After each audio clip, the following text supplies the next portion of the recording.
Welcome everyone. As a trader देखिए, time frame का conflict होना एक नॉर्मल सी बात है। लेकिन हम लोग ये वीडियो किनको देखना चाहिए? अगर आप टाइम फ्रेम पर कंफ्यूज्ड हैं कि अगर आप 1 आवर के टाइम फ्रेम पर काम कर रहे हैं या फिर 4 डे, 1 डे, 15 मिनट्स, 5 मिनट, तो कौन सा सही है? देखिए, जब भी आप ट्रेड करते हैं, अगर आप एक नॉर्मल रिटेल ट्रेडिंग करते हैं, अगर आपने support, resistance, trend line in सबों पे करते हैं, तब तो अलग बात है। यहाँ पर आप स्ट्रक्चर से आपको ज़्यादा मतलब ही नहीं है।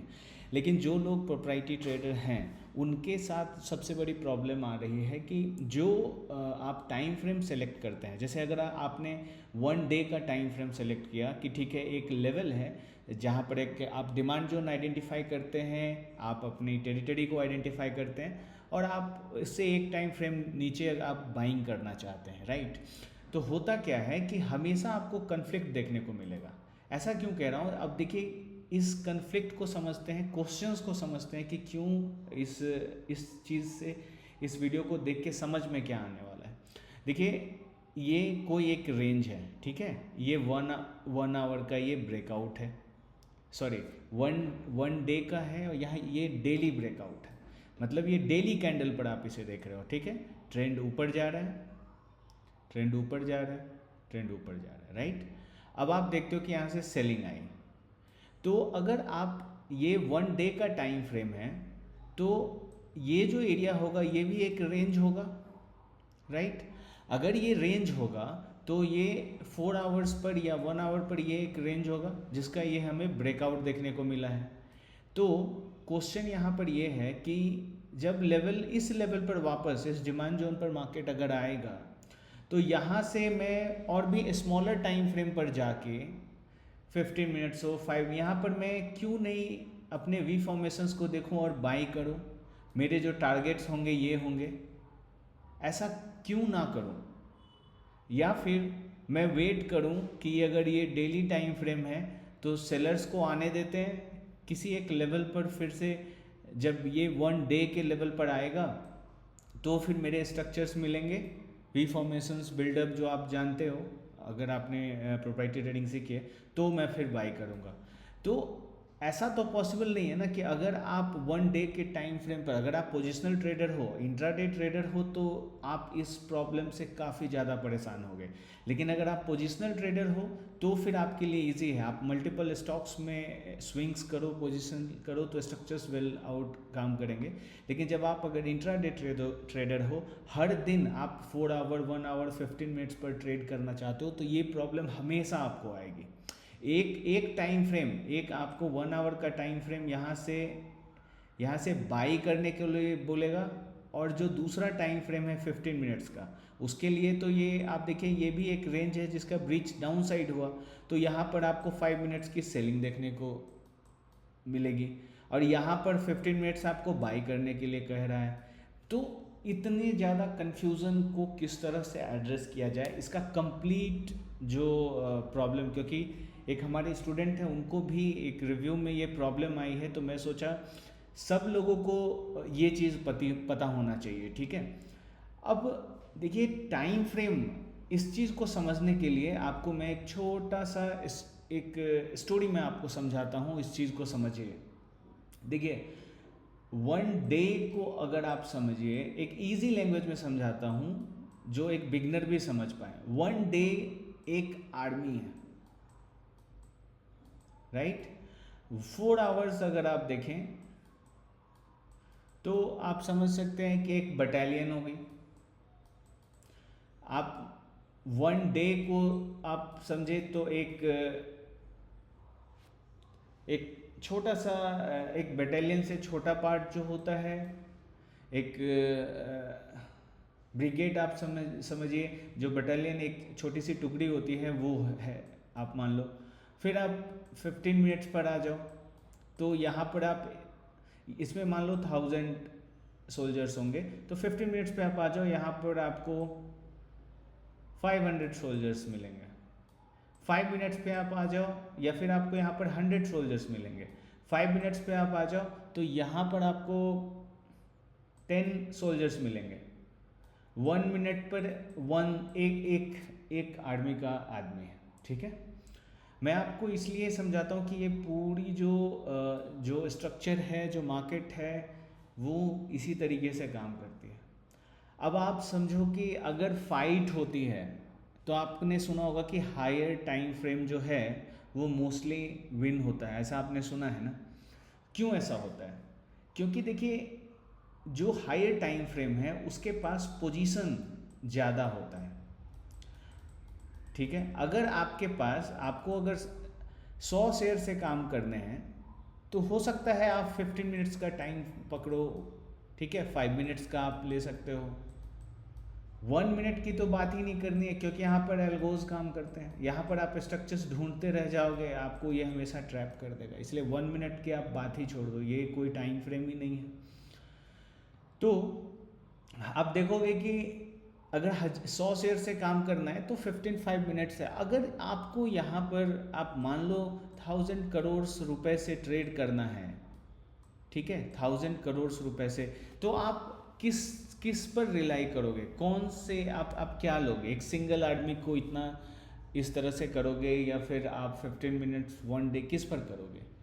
तो जाहिर सी बात है आप कहीं ना कहीं हायर टाइम फ्रेम को ही पकड़ोगे, ठीक है, क्योंकि हायर टाइम फ्रेम में इंटरनल स्विंग्स होते हैं। आप 1 डे के टाइम फ्रेम को अगर देखते हो, 1 डे का टाइम फ्रेम, तो इसमें आपको 1 आवर के, 4 आवर्स के, ठीक है, 15 मिनट्स के, कई सारे स्विंग्स मिलेंगे। तो सेलर्स बायर्स को ट्रैप करना काफ़ी इजी होता है उसमें। लेकिन अगर आप 5 मिनट 15 मिनट पे करोगे तो इसका मतलब क्या है कि जो जितना बड़ा टाइम फ्रेम उतनी बड़ी पोजीशन, ठीक है, जितना बड़ा टाइम फ्रेम उतनी बड़ी पोजीशन। आप वीकली टाइम फ्रेम पर अगर ट्रेड कर रहे हो तो इसका मतलब है कि उसमें और भी ज़्यादा पोजीशन है, ठीक है। तो एक चीज़ ये समझ में आ गई कि कौन सा टाइम फ्रेम विन करेगा। अब क्वेश्चन है कि कौन से ऐसे साइंस हैं जिसको हम लोग देखें तो फिर ये समझ में आ जाए कि हम लोग पूरे ट्रेंड को, जैसे अगर यहाँ से कहीं ये सेलिंग हुई है तो इस पूरे को, ट्रेंड को राइड करने में कुछ की साइंस कैसे है कि ये श्योर मैं हो सकूं कि किसी एक लेवल से अगर मार्केट रिएक्ट करके फिर से बाइंग ना हो जाए। आप समझ रहे हो? जैसे अगर यहाँ पर आप मान लो 1 आवर का ब्रीच है, ठीक है, जब प्राइसेस ऊपर आते हैं आप अपने सेटअप्स आइडेंटिफाई करते हो, सेलिंग होती है, राइट। अब मान लो यहाँ पर भी एक रेंज था, यहाँ पर जब आता है तो आप देखोगे कि आप दूसरे टाइम फ्रेम पे फिर से आपके सेटअप्स हो कि इस तरह से बाइंग आती है। अब क्वेश्चन ये है कि आपने तो सेल की पोजीशन बना रखी है, आपके स्टॉप लॉसेस यहाँ हैं, मार्केट ऊपर की तरफ आ रहा है, तो क्या ये रिवर्स हो जाएगा या फिर सेलिंग आएगी? इस चीज़ के आंसर्स को देखना है। तो यहाँ पर की साइंस क्या है, ठीक है। तो इस चीज़ में 2 साइंस ऐसे हैं, जो 2 क्लू हैं ऐसे हैं कि आपको ये चीज़ें बताएंगे कि ठीक है, मार्केट जो है किस तरफ, मतलब इवन स्मॉलर टाइम फ्रेम की बाइंग के बाद भी क्या हमारा जो पहले का जो टाइम फ्रेम है उस पर मार्केट जाएगा या नहीं जाएगा, वो चीज़ बताएंगे। तो इस चीज़ का जो फर्स्ट है, ठीक है ना, आपको देखना है हायर लोज के सीक्वेंस, ठीक है। ये इसको मैं आपको चार्ट पर भी अभी बताता हूँ कि किस तरीके से ये चीज़ें काम करती हैं। और जो सेकेंड चीज़ आपको देखनी है, हायर लोज का मतलब क्या हुआ कि जो पुल बैक्स लेते टाइम मार्केट क्या जो लो है वो नीचे की तरफ बना रहा है क्या, वो देखना है आपको। जैसे जो भी सेलिंग आ रही है सो और भी नीचे की तरफ जा रही है, मार्केट नीचे की तरफ खिसक रहा है क्या।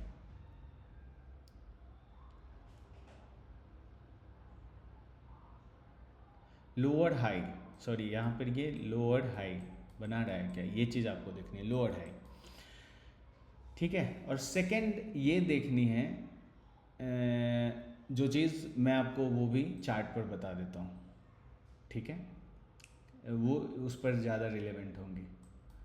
अब हम लोग ये एग्जांपल मैंने लिया है, इससे आपको काफ़ी क्लैरिटी मिलेगी। देखिए 15 मिनट्स का टाइम फ्रेम है, और अगर आप 1 आवर के भी टाइम फ्रेम पर अगर आप देखें तो देखिए आप किस चीज़ को प्ले आउट करना चाह रहे हैं। अगर आप देखेंगे आप इस ब्रीच को करना चाह रहे हैं, ठीक है। आप देखेंगे कि यहाँ जो लोग प्रोप्राइटरी ट्रेडिंग जानते होंगे या इंस्टीट्यूशनल प्राइस एक्शन आपने सीखे होंगे, आपको पता होगा कि ये जो एक फ्लो है, मार्केट यहाँ पर है, फ्लो है, तो वापस जब इस लेवल पर आएगा तो आपको अपने सेटअप्स आइडेंटिफाई करने हैं, राइट।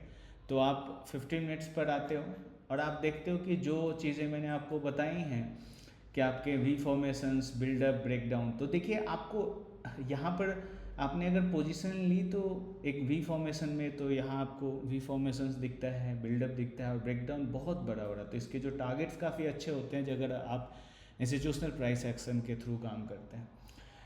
तो हम लोग यहाँ पर ये देखते हैं कि हाँ, ट्रेंड राइड में प्रॉब्लम क्या है। तो आपने सपोज इस रेंज एक्सटेंशन को देखा, इस ब्रीच को देखा और आप इस ट्रेंड को प्ले करना चाह रहे थे, तो आपको क्या देखना है, फिर आपको अपने सेटअप्स, आपके सेटअप्स कहाँ पर मिलते हैं, इस एरिया में आप देखोगे कि यहाँ पर आपके सेटअप्स मिलेंगे, ठीक है। फिर ये एरिया है, ये आपका फेल्ड अटेम्प्ट है, ये आपका बिल्डअप है और ये ब्रेकडाउन है जो होता है, तो बड़े मूव्स हैं। अब क्वेश्चन ये है कि ठीक है, आपने ये आइडेंटिफाई किया, यहाँ पर मैंने आपको क्या बताया, 1 आवर पे आप सेल करना चाह रहे हो, आपके सेटअप्स आपको इस एरिया में मिल गए जहाँ से सेलिंग करनी है, जो वी फॉर्मेशंस आपको चाहिए, बिल्डअप चाहिए, वो सब कुछ मिल गया। लेकिन आप देखो जैसे ही नेक्स्ट डे प्राइस नीचे गया, अगर आपने सेल यहाँ कर भी लिया, स्टॉप लॉसेस को यहाँ पर रखा, आप देखोगे कि एक्सटेंसिव बाइंग यहाँ पर आ गई, राइट। अब ये बाइंग कहाँ से आई, आप देखोगे इस एरिया से, तो फिर वही चीज़ 1 आवर आपको कह रहा था सेल करो, आपने सेल किया, 15 मिनट्स पे अब 5 मिनट का जो ट्रेडर होगा 15 मिनट्स का, वो इस रेंज एक्सटेंशन को देख रहा है और यहाँ से बाई करना चाहेगा, ठीक है। तो अब क्वेश्चन है मैं होल्ड करूं या ना करूं। तो अब ये देखिए कि यहाँ पर फर्स्ट चीज़ जो देखनी है कि मार्केट लोअर हाइज फॉर्म करने चाहिए, ठीक है। तो यहाँ से जब सेलिंग हुई तो आप देखिए कि इसने फ्रेश लो यहाँ तक बना लिया, अब इस लो के बाद ये बाइंग है, तो अब इस बाइंग के बाद मार्केट ऊपर गया, तो फर्स्ट चीज़ यहाँ पर क्या है कि लोज देखते जाने कि फिर से मार्केट नया लो बना रहा है या नहीं बना रहा है, तो ये लो मार्केट बनाता जा रहा है, एक चीज़ है। सेकंड कि ये जो बाइंग आएगी वो आपके रेंज के अंदर होगी, जो चीज़ मैंने आपको बताई चार्ट पर बताऊंगा, वो आपके रेंज के अंदर होगी। कहने का मतलब आपका स्ट्रक्चर्स अगर यहाँ से सेल पॉइंट कर रहा है तो ये बाइंग आपके स्ट्रक्चर को ब्रीच नहीं करेगी। ये ब्रीच किस कंडीशन में होता है, जब आपके जो एडिशनल टाइम फ्रेम है, जैसे ये 5 मिनट कब पावरफुल होगा, ये जो छोटा सा बटालियन है ये कब पावरफुल होगा, ये तब पावरफुल होगा जब इसके पीछे 1 आवर, 1 डे, 4 आवर ये सारे पॉइंट कर रहे हो कि नहीं बाइंग होनी है, ठीक है। अगर ये कंडीशन आता है तो ही ये जो स्ट्रक्चर है वो ब्रीच होगा, अगर ऐसा नहीं है तो फिर मार्केट नीचे की तरफ ही जाएगा, आपके वो स्ट्रक्चर को ब्रीच नहीं करेगा। क्योंकि देखिए यहाँ पर हो क्या रहा है, जिन लोगों ने इस टाइम फ्रेम पर बाइंग की सोची वो यहाँ पर एग्जिट हो जाएंगे, उनको अपना टारगेट मिल गया, ठीक है, और सेलर को लिक्विडिटी मिल गई। वो ऐसा नहीं है कि उसे नहीं आने देना चाहता है, बायर को नहीं, वो भी चाहता है कि बायर्स आ जाए, क्योंकि बायर्स जब आ जाएंगे तभी तो वो उसे सेल कर पाएगा ना, ये बायर्स आ गए तभी तो वो उसे सेल कर पाएगा अपने ज़्यादा से ज़्यादा पोजीशन को। तो इसीलिए दो चीज़ हमेशा देखनी है कि आपका जो लोज है, लोअर लोज का फॉर्मेशन होना चाहिए, ठीक है, ठीक है, हायर हाइज हायर लोज, ये up trend, lower highs lower low, ये डाउन ट्रेंड, ठीक है। तो आपके स्ट्रक्चर्स के बाद आपको वो चीज़ देखनी है फर्स्ट। सेकंड देखनी है कि अगर किसी लेवल से बाइंग आनी चाहिए ही, देखिए माइंड ऐसा होता है, हमें और आपको क्या चाहिए, अच्छा क्या लगता है कि एक बार में भाई सेलिंग हो जाए, स्ट्रेट फॉरवर्ड मार्केट चला जाए, बस मैं निकल जाऊं, बात खत्म। मार्केट वैसे नहीं चलता है, जब आप सेल करना चाह रहे हो किसी और को अपॉर्चुनिटी क्यों नहीं दिखेगी बाइंग की। जैसे ही कोई रेंज का एक्सटेंशन आता है, अपोनेंट चार्ट तो ओपन है, सब लोगों के लिए ओपन है, वो उनको देख के क्यों नहीं काउंटर करना चाहेंगे, उन्हें भी तो पैसे कमाना है ना। काउंटर पार्टी हमेशा एग्जिस्ट करती है, हर दिन एक नया दिन है, ठीक है, आपको देखना है कि लेवल्स रिस्पेक्ट हो रहे हैं या नहीं हो रहे हैं। तो ये दो चीज़ अगर आप ध्यान रखोगे तो फिर आप ये टाइम फ्रेम का कन्फ्लिक्ट बिल्कुल नहीं होगा। हर टाइम फ्रेम पर ये कंसेप्ट एप्लीकेबल है।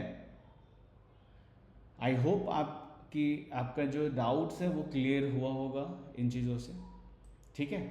और बाकी इन सेटअप्स को आप अच्छे से अगर मास्टर कर लेते हैं, देखिए स्विंग्स, अगर आप ये सिर्फ स्ट्रक्चर आप मार्केट को समझ गए कि कहाँ पर क्या करने की कोशिश हो रही है, तो अगर आप किसी और चीज़ में बिजी हैं, सपोज आपका जॉब है या बिजनेस है, तो बहुत अच्छा पोजिशनल ट्रेड आप किसी से भी, किसी स्टूडेंट्स किसी से भी आप पूछे, बहुत ही अच्छा काम करता है और माइंड का कम यूज़ होता है उसमें। आपने संडे को आपको एनालिसिस करनी है और बाकी दिन उसके रिजल्ट्स देखने हैं। 1 वीक में आप 3%, 5%, 8% तक के मूव्स को ईजिली कैप्चर कर सकते हो। लेकिन जब आप इंट्राडे करते हो तो फिर ये जो छोटी छोटी चीज़ें हैं ना, इसमें आपको मास्टरी करनी पड़ती है, आपको काफ़ी प्रैक्टिस करना पड़ता है, फिर ये चीज़ें क्लियर होती हैं, ठीक है। तो ये चीज़, दो चीज़ को आपको ध्यान रखना है। देखिए पुराने सब्सक्राइबर जो हैं, जिन्होंने पहले कनेक्ट किया हुआ है हमसे, अगर आप इन चीज़ों को सीखना चाहते हैं तो कुछ सीट्स अवेलेबल हैं, आप कनेक्ट कर सकते हैं। जो फॉर्म है डिस्क्रिप्शन में, आप उससे फिल करिए, आपको डिटेल्स मिल जाएंगी, या फिर आपके और भी कोई एडिशनल क्वेश्चंस हैं आप ईमेल करिए, I will reply on that, ठीक है। Thanks for watching guys.